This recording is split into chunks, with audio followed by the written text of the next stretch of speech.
আসসালামু আলাইকুম। সবাই কেমন আছেন? শাড়ির সাথে ম্যাচিং করে একটা ব্লাউজ তৈরি করলাম। এই ব্লাউজটাও ছিল অর্ডারের। তো এই ব্লাউজটাতে আমি কিভাবে কাজ করলাম, কাটিং করার আগে না সেলাই করার পরে কাজটা করেছি, এই সব কিছু থাকছে আজকের এই ভিডিওতে এবং কী রং আমি ব্যবহার করেছি।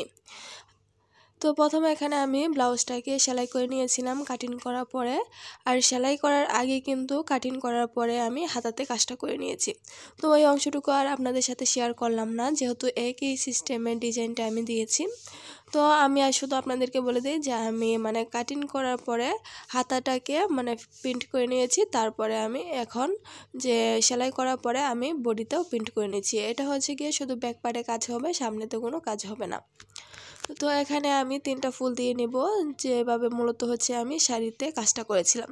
আর এই শাড়ির এই শাড়িতে কিভাবে আমি কাজটা করেছিলাম এই বিষয়টাও আমি আপনাদের সাথে শেয়ার করেছি। আশা করি যারা ভিডিওটি দেখেছেন তারা অবশ্যই বুঝতে পেরেছেন। তো এখানে আমি অ্যাক্রিলিক কালারটি ব্যবহার করছি, দোকান থেকে এনে তারপরে কেমিক্যাল মিক্স করে আমি রেডি করে নিয়েছি। তো আমার কাছে মনে হয় এই রঙটাই সবচেয়ে বেশি ভালো, যে কিনা রেডি করা রঙগুলো থাকে এই রঙগুলো আমার কাছে বেশি একটা ভালো লাগে না। আর এখানে আরেকটা বিষয় হচ্ছে, যারা কেমিক্যাল মিক্স করে রঙটা তৈরি করতে পারেন না, তাদের জন্য কিন্তু কিনা রেডি রঙগুলোই ভালো।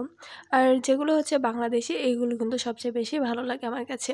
যেগুলো বাহিরের দেশে এই রঙগুলো আমার কাছে তেমন একটা ভালো লাগে না, কীরকম জানি একটা লাগে। আর দেশি রঙটা কিনলে আপনি সাশ্রয়ও পাবেন না এবং কাজটা করতেও ভালো লাগবে।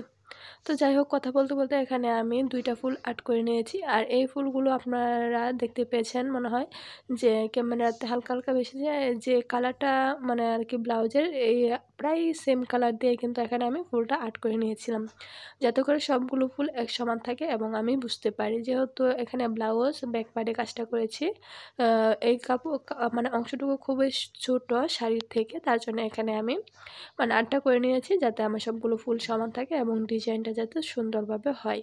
তো এই তো আমার ফুলগুলো আর্ট করা হয়ে গেছে। আর এর নিচে কিন্তু আমি একটা বুট দিয়ে নিয়েছি, কোনো ফ্রেমেও আটকায়নি, কোনো কিছুতে আটকে তারপরে কাজটা করছি না। নিচে একটা বোর্ড দিয়ে তারপরে কাজটা করছি। আর যদি নিচে বোর্ডটা না দেওয়া যায় ফ্লোরে, অথবা নিচে যদি কোনো কাপড় টাপড় থাকে বা ব্লাউজের ফর্ম পার্ট থাকে, তাহলে কিন্তু রঙটা ওইটাতে লেগে যাওয়ার সম্ভাবনা থাকে। তো আমি নিচের কাপড় ফর্ম পার্টটাকে সরিয়ে তারপরে কিন্তু এখানে বোর্ডের মাঝে রেখে কাজটা করে নিচ্ছি। তারপরে এখানে আমি 3টা পাতা দিয়ে দেবো। 3টা পাতায় আমি সবুজ কালার দিয়ে দিচ্ছি এবং উপরে হালকা হলুদ কালারের শেড দিচ্ছি, যাতে কালারটা একটু টিয়া টিয়া কালার আসে, দেখতেও সুন্দর লাগে। আর ব্লাউজের সবচেয়ে বেশি একটা জিনিস ভালো লাগে, যে নিচে বর্ডার দিলে কিন্তু ব্লাউজটা দেখতে বেশি সুন্দর লাগে। আর এই বর্ডারের যে নিচের বর্ডারের কাজটা, এই কাজটাও আপনাদের সাথে আমি শেয়ার করেছি। আপনারা যদি দেখতে চান তাহলে আমার চ্যানেলে গিয়ে দেখে আসতে পারেন।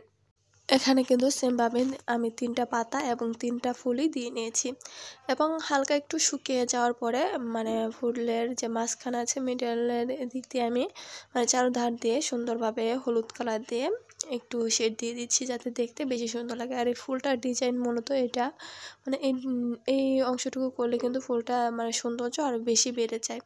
তো এখানে সেমভাবে আমি 3টাতে করে নিলাম। আর আপনারা দেখতেই পাচ্ছেন যে সবুজ কালার যে আমি পাতাগুলো করেছি হালকা একটু ইয়েলো কালারের শেড দিয়ে, এখানে কিন্তু চারধার দিয়ে আমি ব্ল্যাক কালার দিয়ে আর্ট করে নিয়েছি এবং মাঝখানে এখন আমি হলুদ কালারের একটা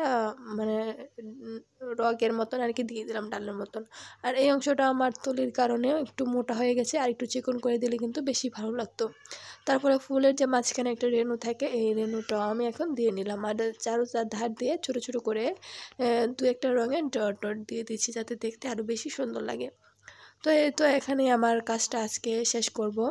সবাই ভালো থাকবেন, সুস্থ থাকবেন আর আমাদের জন্য দোয়া করবেন। পরবর্তী ভিডিও দেখার জন্য আমন্ত্রণ রইল।